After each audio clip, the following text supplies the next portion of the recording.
राज की हर सुबह एक ही कहानी से शुरू होती थी।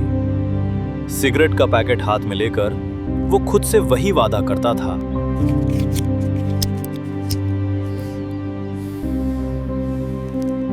बस यही आखिरी है।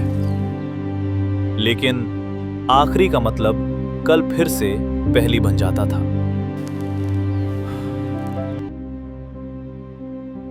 राज अपनी पत्नी नेहा और उसकी बेटी अनन्या के साथ रहता था। All right, the first omelette is ready. Who wants it? Me.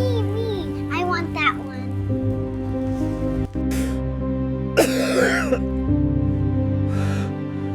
तुम ठीक हो ना? मैं ठीक हूं।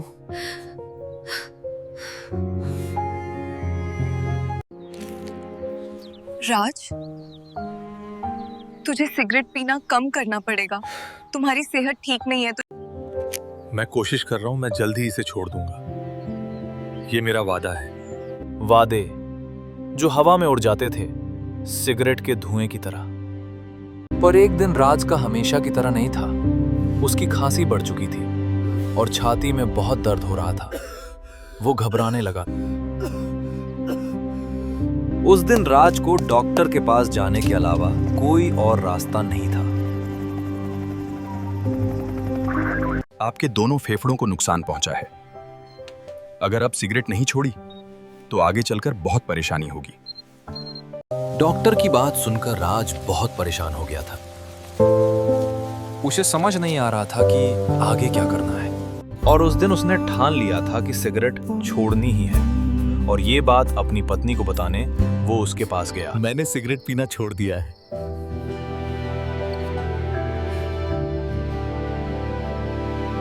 राज ने वाकई सिगरेट को छोड़ दिया था और वो अपने जिंदगी में बेहद खुश था।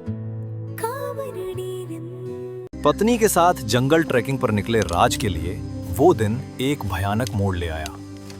जैसे जैसे पहाड़ की ऊंचाई बढ़ी, उसके सीने में एक ऐसी पीड़ा उठी जिसने उसके होश उड़ा दिए। Honey, what's wrong? Wake up, please wake up.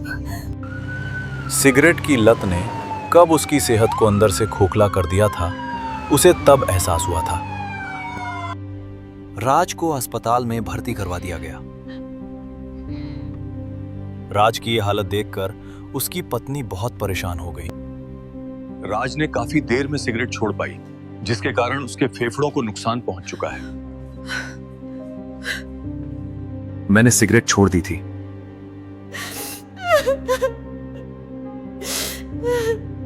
मैंने सिगरेट छोड़ दी थी।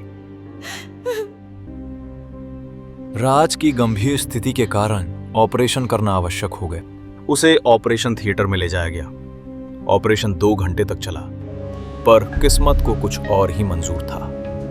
आखिरकार जो नहीं होना चाहिए था वही हो गया। माफ कीजिए, हमने अपनी तरफ से पूरी कोशिश की, हम उसे बचा नहीं पाए।